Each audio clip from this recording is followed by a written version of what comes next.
Hello, my name is Shayna Green, and I'm a senior at the University of Mobile. Today, my message will discuss, can we end the humanitarian crisis on hunger by 2050? In Louisiana, I saw hunger at its worst. People living under a bridge and also charging 50 cents for food and water.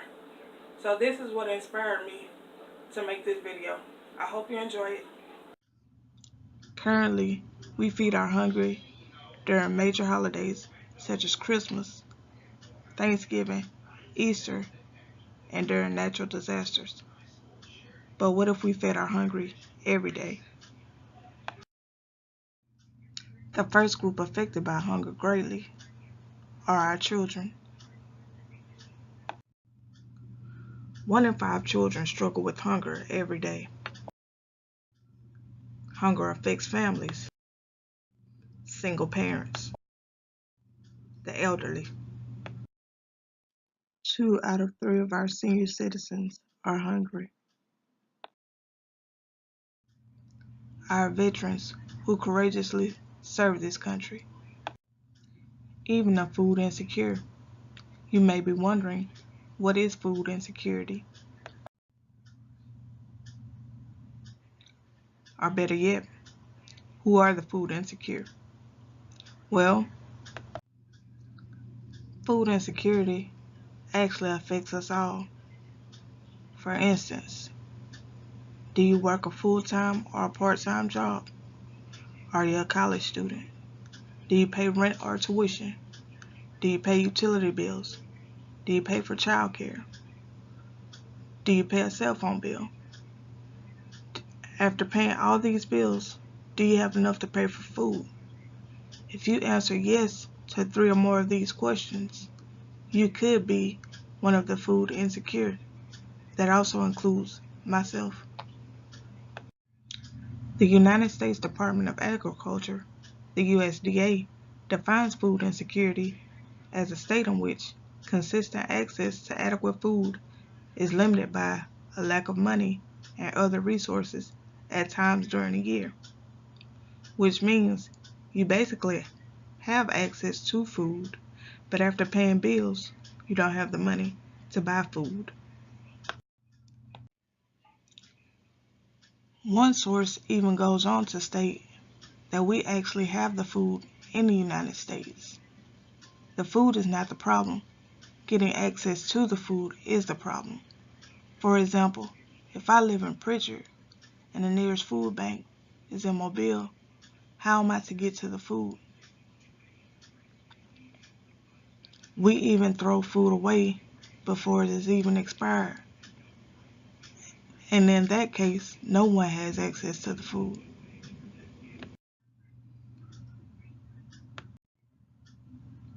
40% of the food produced in the U.S. is wasted every day.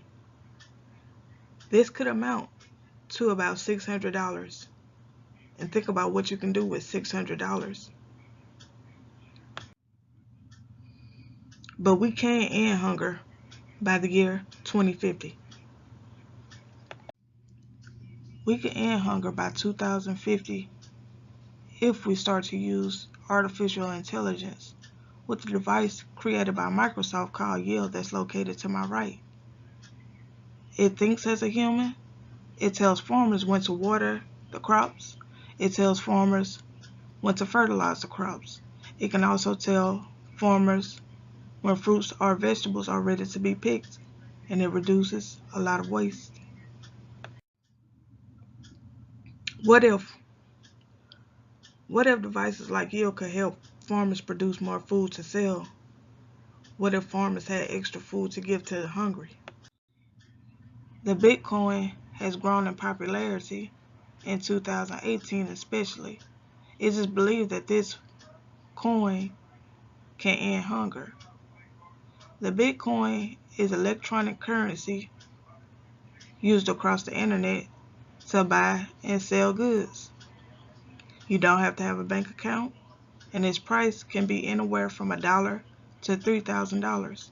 Now I know you're saying to yourself, I can barely afford to buy food.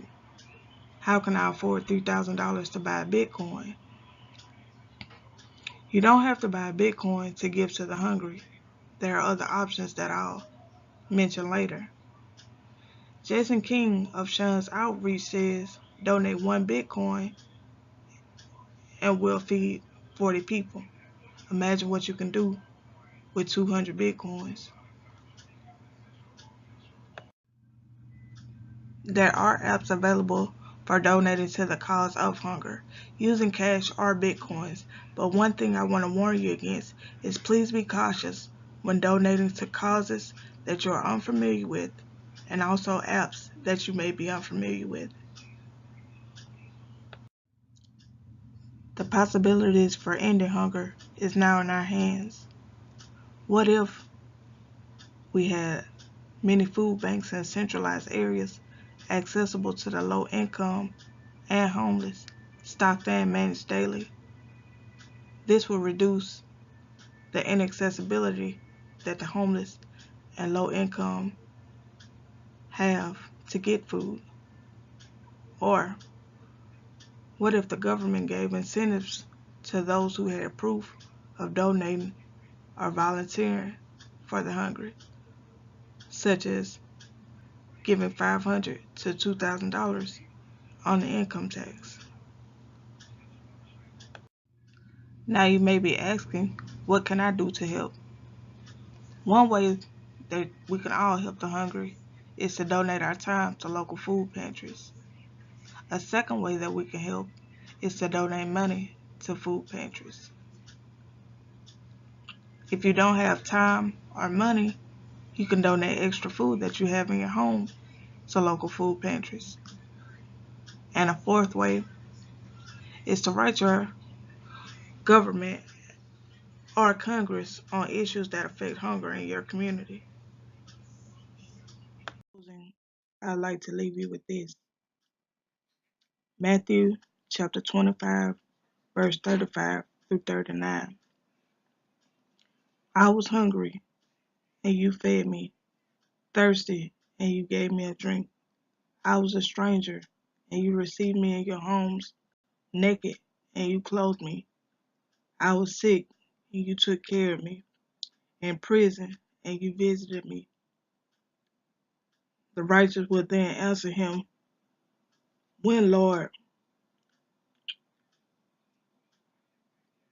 did we ever see you hungry and feed you, or thirsty and give you a drink? When did we ever see you a stranger and welcome you in our homes, or naked and clothe you?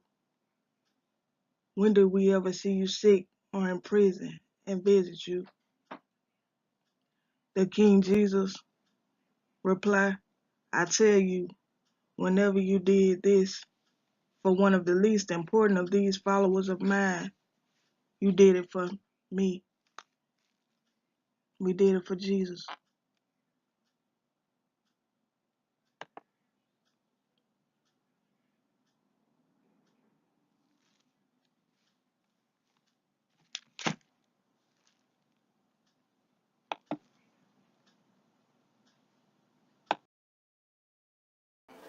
I hope you enjoyed the video. We all have an effect on hunger in America, and we all can make a change by 2050. And I hope we're the first generation to end hunger. If you really want to see something funny, stay tuned for outtakes. Just kidding. Thank you for your time.